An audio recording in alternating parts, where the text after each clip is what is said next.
I just can't do it anymore. You can do it, man. You can do it. And welcome back to Let's Play Jak and Daxter. You may be noticing something a little bit different, and that is that the game doesn't look nearly as blurry as it did before. I ultimately just wasn't happy with how the visuals looked in the PS2 version. I've recorded plenty of PS2 games with the setup I have, but I think this game is just a little too fast-paced for it to not result in some serious blurring. So I wanted to do something a little bit better and switch to the PS4 version. So that's what we'll be using for the rest of the LP. Sorry if you like the nostalgic value of the PS2 version, but I feel like this makes for a better viewing experience.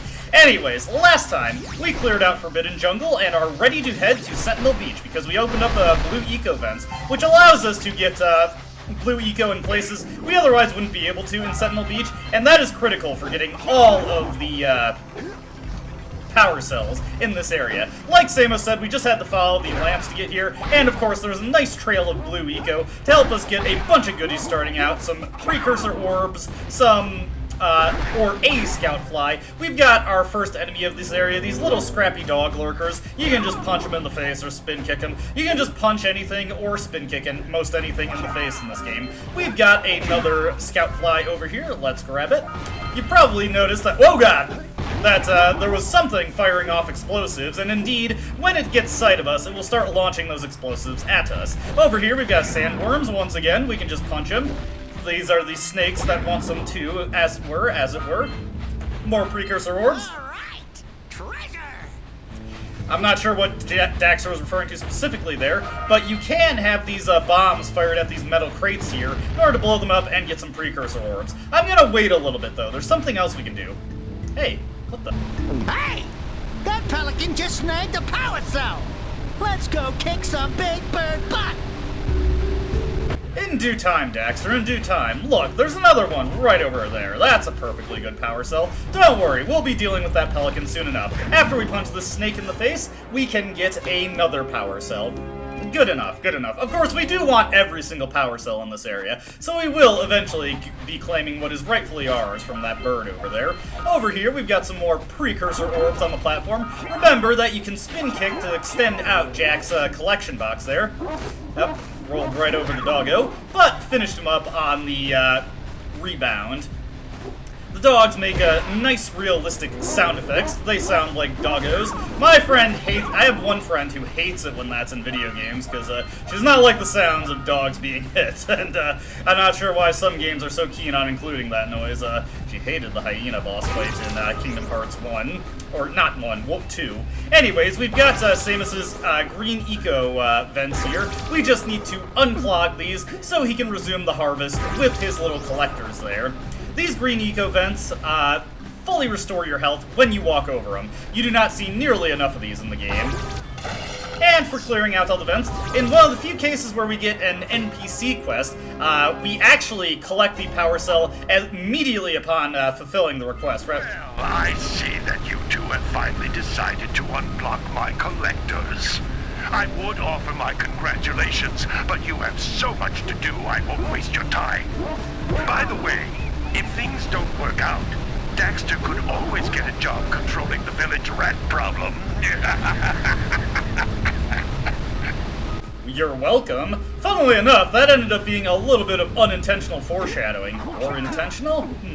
Anyways, I'm gonna do a high jump and spin kick to grab that ledge and get the scout fly up here. That's not the way you're technically intended to get that scout fly. Note this little thing right here. Now, there is something for us to do over that way, but I'm gonna actually come back around to get that because it's more efficient to do it that way. Anyways, dropping down here, we will find ourselves underneath these wooden logs. Punch those poles out from below. And Daxter gives us the hint that we need to uppercut these. I think this is the one time in the game that you actually need to use the uppercut. Over here is another log that you can punch up, and this is probably the intended platform you're supposed to use to get that scout fly, but like I demonstrated, you can just simply use a high jump to get that. We'll be coming back around to go up the other log as a platform. These shellfish need to have their claws out in order for you to be able to hurt them. Otherwise, they are perfectly defended against your strikes. How annoying, how annoying. Over here is a blue eco vent that we won't be hitting right now, but if we had not opened up the vents in the Forbidden Jungle, we would not be able to use this one, and subsequently we would not be able to 100% this level. Hey, are those some birds over there? Hey, seagulls! Let's Let's buzz him for kicks. Daxter?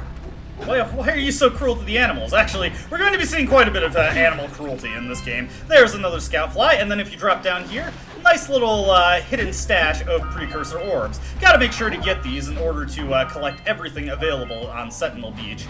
Let's see, we want to head over here and bug the birds some more.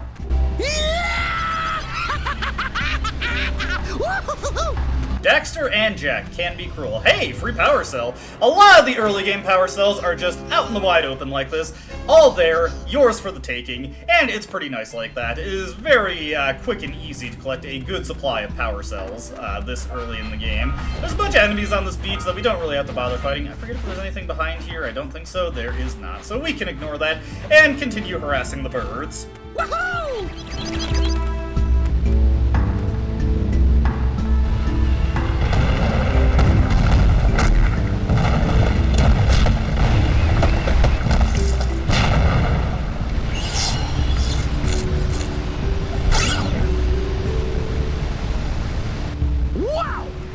Caused an avalanche. Let's check it out. That was some serious power on the birds. Apparently they were packed with explosives. Over here, last little bit of precursor orbs we need to grab. As you can see, there are some lurkers over there. We don't have to really deal with these guys, but why not? We're here anyway. And Jak has to establish himself as the true apex predator of these islands. I actually forget what the exact name of the islands are. I don't think it's Sandover Island. I think that's just the name of the village. Anyways, continuing back over this way, we're going to head around here, and we are going to make our way up top of that platform we punched up earlier. We could go grab that power cell real quick, but again, there's something else over that way, so I'm going to come back around for that for later. Whoops, fell a little too far there. I was just demonstrating fall damage there. We haven't had a chance to see it yet. Now, over here we've got another precursor launcher that we could take, but I actually want to head over this way first, as there are a number of precursor orbs in the water here. Very easy to miss, and you definitely want to grab these. Ooga! Dive for those orbs, Jak! Dive! And I just want to power up that little platform over there to reveal those precursor orbs. Got some more precursor orbs around here. There's just a bunch that we have to swim for. Unfortunately, my blue eco charge is not going to last forever, so we're just going to have to dive here and collect these the old-fashioned way. As you can see, Jak's swimming when he is submerged. Not exactly the most agile, and definitely you don't have great control over it. Does not really have good swimming controls in this game like Mario 64 or Banjo-Kazooie for that matter. Not that the swimming controls in Banjo-Kazooie were great, but you could very easily get yourself going forward, if nothing else. Yeah, definitely much easier to grab these with the blue eco. Now, very, very, very easy precursor orbs to miss over here in the waterfall. If you are not a diligent explorer, you will more than likely miss these and have a blank spot of 5 precursor orbs in your totals for this level. So be sure to check out that waterfall. This is a 100% playthrough. Remember. In the PS2 version, you actually don't need to collect the power cell or precursor orbs for any purpose beyond... Oh, that thing went back down. Hold on, let me correct that. Another new thing I'm learning in this Let's Play, I didn't know those went back down after a certain amount of time. I thought they just stayed open until you grabbed the orbs. Anyways, Pelican!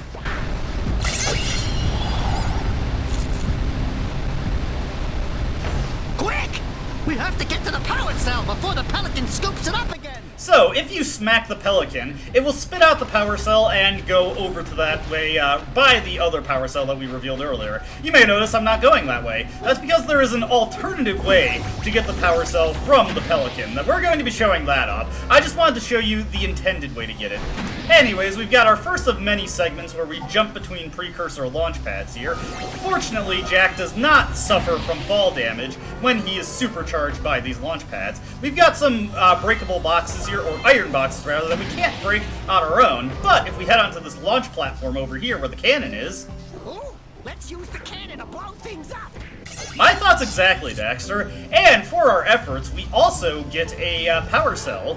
Very nice, very nice. Anyways, the Pelican has, at this point, re-scooped up the power cell and has returned to its nest, if you can just see, right over there. But, like I said, there's an alternative way we have to get that power cell. Now, remember how I pointed out those boxes earlier and I said I wasn't going to bother breaking them? Although it looks like they broke up most of them for me. That's because we can use we can use the cannon to break up any boxes that have not yet been broken. To use the cannon, you just hold the X button and charge shots. And let's break those. Unfortunately, there's no way back to those platforms with from where we are. We do have to go back around to the Blue Eco vent. But if you take the cannon and then fully charge a shot and angle it just right. Boom! There goes the pelican. Adios, Senor Pelican. But yes, we just absolutely murdered that pelican, so not the nicest thing in the world, I will admit.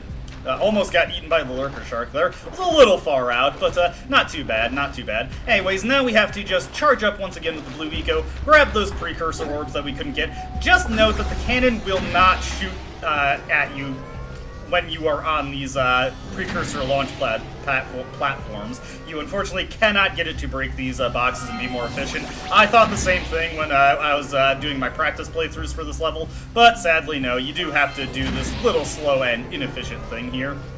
Anyways, let's just, once again, juice ourselves up, and I'm going to go over this way, and we are just going to quickly grab every single precursor orb that has been unveiled. Just a veritable treasure trove that we have gotten here. Look at all these orbs, it's so incredible.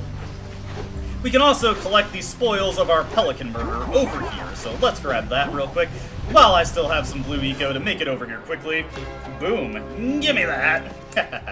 Yes, the PS4 version of the game, of course, has trophies, as you'd expect from a modern game, so you'll be seeing little trophy icons flashing up every now and again, because this is the first time I am playing this version of the game. I just quickly replayed to get back to where I was. It only took me like 20 minutes. Once you know what to do, this game goes by very quick. You can easily beat it within 3 to 4 hours. Finally getting this power cell. I know it was probably driving some of you out there crazy, but believe me, this is the most efficient way to go about things. Now we're going to be able to just finish up the level in one more casual jaunt along this area. Now you may remember, we got a quest from the bird-watching lady to knock over an egg onto a bale of hay that she left out. We're finally going to follow up on that. There's the last scout fly. We of course get a trophy for collecting enough scout flies. I believe you get your first scout fly trophy for collecting 28 altogether. More than likely you'll get that unless you deliberately go out of your way to avoid it. Let's grab that Blue Eco there. Make our way over this guy. Nope, I'm gonna have to go back a little bit, because as you can see, we've got another precursor orb vent there. Take these guys out. I feel so bad hitting them. But let's go back to 2 Blue Ecos here. I was kind of slowing myself down to grab the Scout Fly power cell, so that cost me some time on the Blue Eco. Fortunately, we've got more than enough to make it there now. Let's charge it up and get all our precursor orbs. There we go. We have gotten all 150 precursor orbs for Sentinel Beach, and we are poised to get our final power cell. Good job. Now meet me down here by the egg. Is it just me, or is there no hay there? Anyway, we'll just take the express route. Oh my. I hope the poor dear's okay. Here's a power cell for your valor.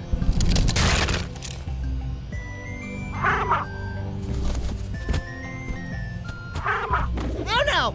No, no, no, no! Look, isn't that cute? It thinks you're its mama. Ah! I'm not your mom! You see any feathers here? Oh, love at first sight. Oh. Listen, boys, I'll take this little chick back to the village with me and work with the sage to take care of her. Aw, isn't that nice? Jack now or not Jack, Daxter now knows what it's like to be a mother.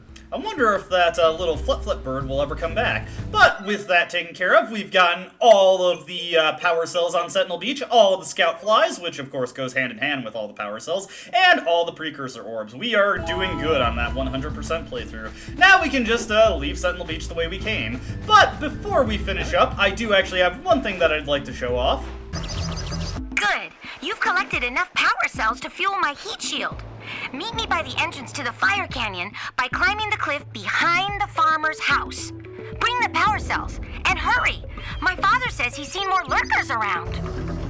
just wanted to show that off. That wasn't what I was intending to show, but once you have enough power cells to make it through Fire Canyon, and you have play hints on, Kira will call you up with that to let you know that you can go through Fire Canyon. Yet we have not been to the Misty Isles yet, so we still have something to, some business to take care of in the Sandover Village hub area. Now, getting back to what I wanted to show off,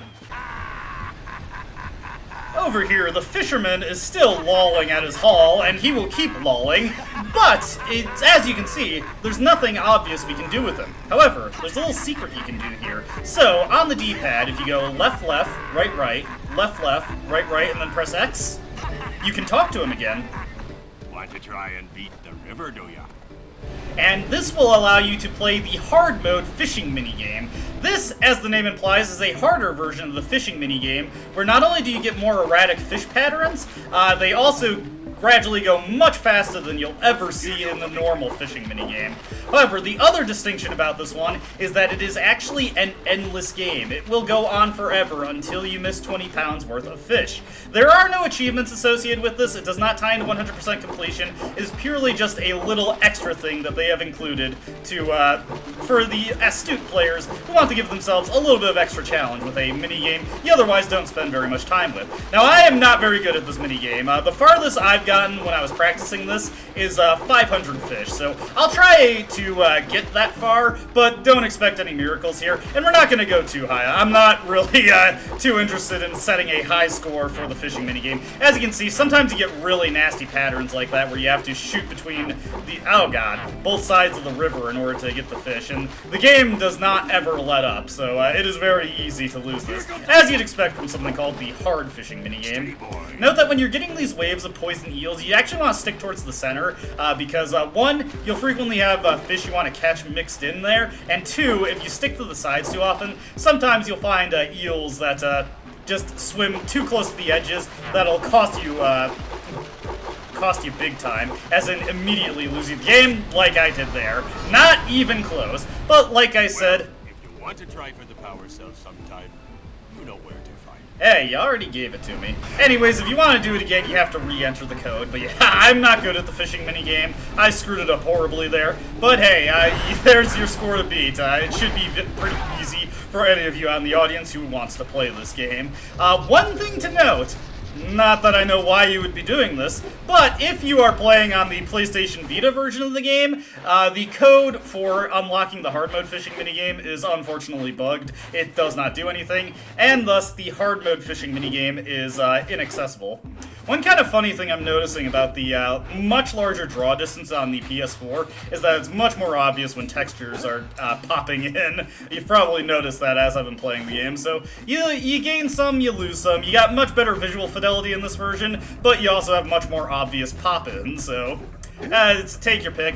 Personally, I think for the fast-paced action, it'll probably be better to have cleaner visuals in the short range.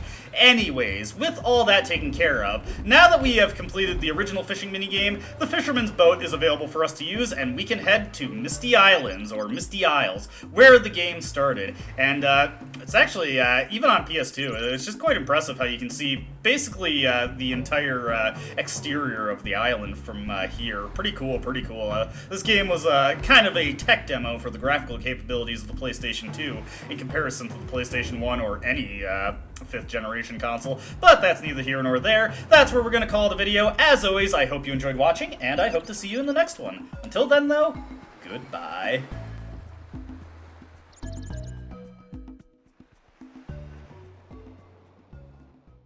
I don't dispute the doubts you've outlined, no. But it's my right to waste your time.